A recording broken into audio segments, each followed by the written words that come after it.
अगर मैं बात करूं तो एक नेक्स्ट टॉपिक है, अपने आप में एक टॉपिक है जिससे 1 से 2 नंबर, 1 नंबर तो मिनिमम आता है, फिक्स्ड है बिल्कुल।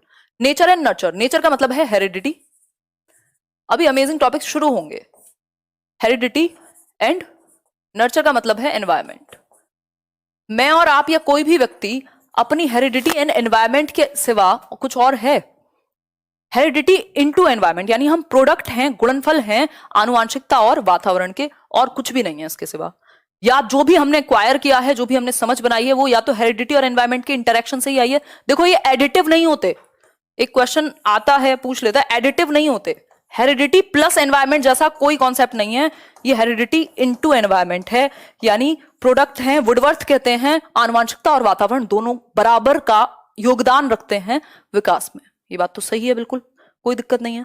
तो कॉम्प्लेक्स इंटरप्ले है, जटिल। ये नहीं कह सकते सिर्फ हेरिडिटी इंपॉर्टेंट है, कह सकते सिर्फ एनवायरमेंट इंपॉर्टेंट है। दोनों इंपॉर्टेंट है, किसी क्षेत्र में एनवायरमेंट इंपॉर्टेंट है, किसी क्षेत्र में हेरिडिटी इंपॉर्टेंट है। ठीक है बात। अगर बात हेरिडिटी की जाए तो हेरिडिटी का मतलब क्या हुआ? फिक्स्ड है। ये हेरिडिटी क्या है? फिक्स्ड है या स्टैटिक है। इसमें परिवर्तन संभव नहीं है। आप अपने बालों के रंग में परिवर्तन नेचुरली नहीं करा सकते जब तक आप बाहर से कलर ना लगा लें, है ना। या फिर अपनी आंखों का रंग नहीं बदल सकते बिना लेंस लगाए। ठीक, तो हेरिडिटी से जो आपको जेनेटिकली मिल गया अपने पेरेंट्स से, अपने पूर्वजों से, उसको बदला नहीं जा सकता। ठीक है बात। लेकिन एनवायरमेंट आप कभी भी बदल सकते हो। एनवायरमेंट कैसे बदला जा सकता है? एनवायरमेंट क्या है? डायनामिक है, परिवर्तनशील है, डायनामिक है। आज आप गांव में रहते हैं, कल आप शहर में रह सकते हैं, कल आप शहर में रहते हैं, परसों आप गांव में रह सकते हैं। इंडिया से लेके यूएस जा सकते हैं, यूएस से इंडिया आ सकते हैं। मतलब डायनामिक है, चेंज कर सकते हो आप एनवायरमेंट, कोई दिक्कत नहीं है। आपका भी आज तक एनवायरमेंट चेंज हुआ ही होगा जीवन में। ये बात क्लियर है या नहीं? अनुराग सिंह पूरी कोशिश में है ना। आराम से समझते रहो, कोई दिक्कत वाली बात नहीं है। नेचर की बात अगर हम करें तो नेचर नहीं बदल सकते हम, यानी हेरिडिटी को नहीं बदल सकते, फिक्स्ड है ये। अपने जीन्स नहीं बदल सकते, नर्चर को बदल सकते हैं। ठीक हो गई बात। तो हमें कोशिश करनी है कि हम बच्चे को एक कॉन्ड्यूसिव एनवायरमेंट दे पाए, एक अच्छा एनवायरमेंट दे पाए। ठीक है बात। Heredity can best be viewed as something that sets our range. ये बहुत ही प्यारी बात है जो हमें जनरली देखने को नहीं मिलती। केवीएस में एक क्वेश्चन आया था कि हेरिडिटी वो चीज है, हम कहां तक जा सकते हैं ये तय करती है हेरिडिटी। मतलब रेंज तय कर देती है, लिमिट सेट कर देती है हेरिडिटी कि how far we can go. ये नहीं how far we will go, ये स्टेटमेंट गलत है। वी विल का मतलब हो गया पक्का पता है कि वहीं जाएगा बच्चा, लेकिन कैन का मतलब है एनवायरमेंट का भी प्रभाव होगा और उसके बाद कहीं तक जाएगा। ठीक, तो एक रेंज सेट कर देती है कि कहां तक जा सकता है बच्चा। भाई ये लिमिट सेट कर दी हेरिडिटी ने। बीच में एनवायरमेंट का सारा खेल होगा कि कितना अच्छा मिल पाएगा एनवायरमेंट और कितना बेहतर वो कर पाएगा। दोनों में से किसी एक को हम महत्वपूर्ण नहीं मान सकते। दोनों का कॉम्प्लेक्स इंटरप्ले है, जटिल अन्योन्य क्रिया है। ठीक है, क्लियर बात है, कोई दिक्कत नहीं है। तो हमें कोशिश करनी चाहिए कि हम एनवायरमेंट अच्छा दे पाए। हेरिडिटी को तो हम बदल नहीं सकते। ठीक है बात। खैर आगे बढ़ेंगे इसी बात पे, इतना जानना काफी है। प्रिंसिपल्स होते हैं विकास के कुछ, 1 नंबर का क्वेश्चन आता है, इस पे मैं मेन पॉइंट डिस्कस कर दूंगी, है ना। नेक्स्ट टॉपिक शुरू होगा इंडिविजुअल डिफरेंसेस। मजे में समझेंगे। हिंदी में बता तो रही हूँ यार, समझने में फोकस करो। वहां कोई नहीं पूछता आपसे हिंदी थी कि इंग्लिश थी, है ना। इससे ही डरते रहते हो। यानी विकास के सिद्धांत, विकास एक बड़ी प्रक्रिया है, इसलिए इसके सिद्धांत जरूरी हैं। क्लियर है बात। अगर हम बात करें, डेवलपमेंट इज कॉन्टिन्यूअस, सतत है, कभी भी रुकता नहीं है, इस बात को याद रखना। सीक्वेंस में चलता है भाई। इन्फेंसी के बाद अर्ली चाइल्डहुड, अर्ली चाइल्डहुड के बाद लेटर चाइल्डहुड, लेटर चाइल्डहुड के बाद आपका एडोलेसेंस, यानी सतत है, सीक्वेंस में एक ऑर्डर में चलेगा।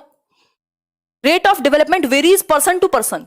इंडिविजुअल डिफरेंसेस, व्यक्तिगत विभिन्नताएं, कोई भी 2 लोग दुनिया में बिल्कुल एक जैसे नहीं हो सकते, चाहे जुड़वा बहन भाई हो या भाई भाई क्यों ना हो। डेवलपमेंट, अच्छा एक बात बता दो, जो जुड़वा भाई हैं, आइडेंटिकल ट्विंस हैं, उनकी हेरिडिटी कितनी सेम होगी? जल्दी से बताओ कमेंट करके। 32,000 के 32,000 लोग कमेंट करके बताओ पहले लाइक करने के बाद कि अगर मान लो 2 आइडेंटिकल ट्विंस हैं, बिल्कुल सेम दिखते हैं, है ना। आइडेंटिकल का मतलब ये है उनका सेक्स भी सेम ही होगा, या तो भाई भाई होंगे या तो बहन बहन होंगी। ठीक, सेम दिखते हैं, हेरिडिटी कितनी कोरिलेट कर जाएगी, कितने % हेरिडिटी सेम होगी? अरे बड़ा खराब आंसर दे रहे हो भाई।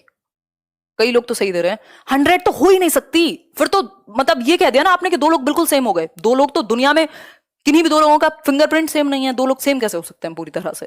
तो सेम तो हो ही नहीं सकते। 0.90 यानी 90% तक।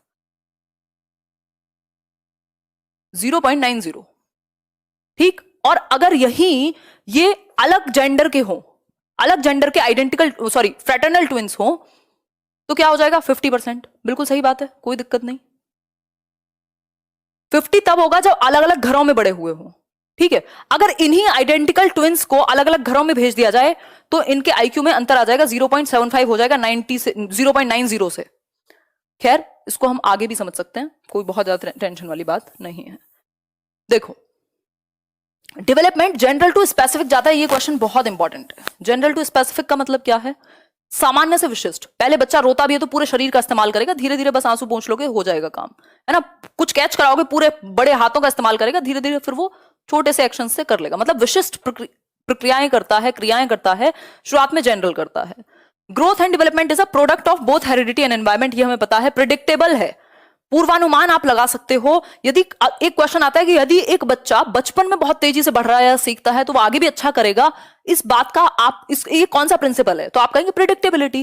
भाई ऐसे भारतवर्ष में एक कहावत चलती है कि पूत के पांव पालने में दिख जाते हैं। दैट मींस आप पूर्वानुमान लगा सकते हैं बच्चे को देख के कि वो अर्ली चाइल्डहुड में ही कितना एक्टिव था तो आगे भी एक्टिव होगा, क्या उसकी हरकतों से आप बता सकते हैं कि वो कहां जाएगा, है ना। तो पूर्वानुमान लगा सकते हैं, लेकिन ये 100% सही होगा ये जरूरी नहीं है।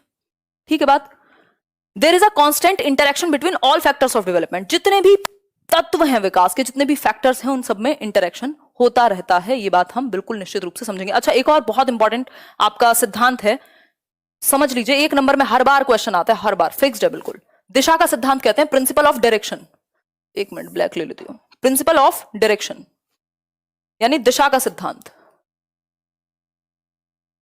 प्रिंसिपल ऑफ डायरेक्शन यानी दिशा का सिद्धांत। ये सबसे इंपॉर्टेंट चैप्टर है, खत्म होने को है बस। दिशा का सिद्धांत, इसमें 2 दिशाएं हैं।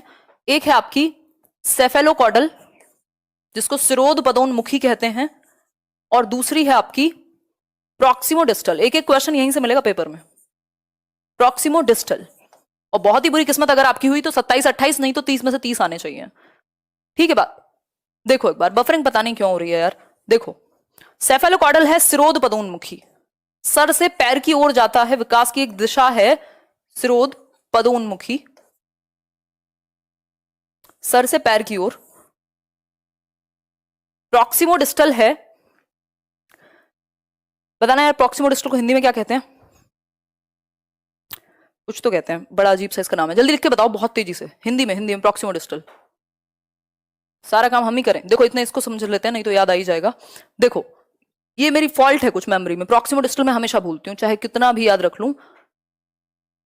केंद्र से बाहर तो ठीक है, बट हिंदी में कोई वर्ड है इसके लिए, कोई बात नहीं। खैर समीपस्थ दूरस्थ विकास कहते हैं, याद आ गया, समीपस्थ दूरस्थ विकास। इसका और भी नाम है, बट मैं आपको रिकमेंड करूंगी कि आप इंग्लिश में याद रखें ताकि आपको कंफ्यूजन ना हो। हिंदी में कई बार अलग अलग नाम दे देगा, इस साल कुछ दिया अगले साल कुछ दे देगा, तो ये जरूरी है कि आप इंग्लिश में याद रख लें। हेड टू टो यानी सर से पैर जाती है विकास की दिशा। कैसे? पहले बच्चा सर संभाल, अच्छा जन्म के समय बच्चे के सर का जो भार है वो कितना, 1/4 1/8 क्या होगा, 1/4 होगा। ठीक है, क्लियर है बात।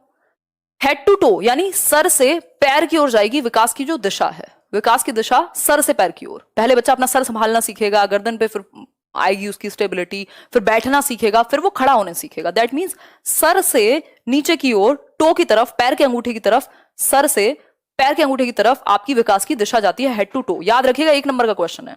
प्रॉक्सिमो डिस्टल क्या है? केंद्र से बाहर की ओर, केंद्र से बाहर की ओर, centre to periphery, centre to periphery, केंद्र से बाहर की ओर। केंद्र क्या है आपकी बॉडी का? हार्ट आपका, आपकी स्पाइनल कॉर्ड, इन सब से बाहर की ओर। बच्चा जब शुरुआत में बिल्कुल लेटा हुआ है मान लो, धीरे धीरे उसका कंट्रोल जो है इन आर्म्स पे, पहले इनको यूज करना शुरू करेगा, फिर हाथों की मसल्स पे, मतलब एक्सट्रीमिटीज, जो बॉडी की एक्सट्रीमिटीज हैं उन पे आ रहा है कंट्रोल, सेंटर से बाहर की तरफ, केंद्र से बाहर सीमाओं की तरफ, जैसे आपकी आर्म्स की तरफ, फिर आर्म्स के बाद फिंगर्स पे, तो एक्सट्रीमिटीज की तरफ, सेंटर से बाहर।